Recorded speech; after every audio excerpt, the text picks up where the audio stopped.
Afternoon, welcome. This is Neco year 2019 English test of oral past question number 36. So we are looking out for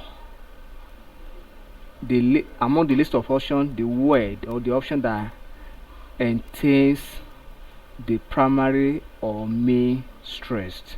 We are looking at, as you all know, stress is the amount of force that a unit of syllable takes in the course of its production or pronunciation. Then the given word here is pronounced as accreditation. Accreditation. So you notice that option A, AC is underlined, is capitalized to tell us that is the stress on AC. Then in option B, CRE is underlined to tell us that is the stress on the second syllable. Then in option C, DI is underlined to find out if the stress is on the third syllable. In option D, TA is underlined to find out if the stress is on the fourth syllable.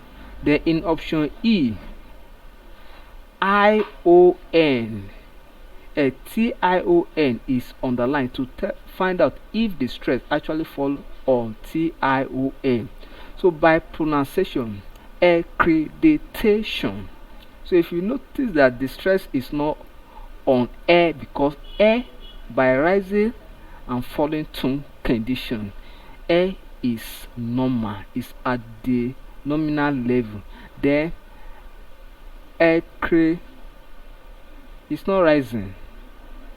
Option C, accredit, then there is a bit rise, so it's not D.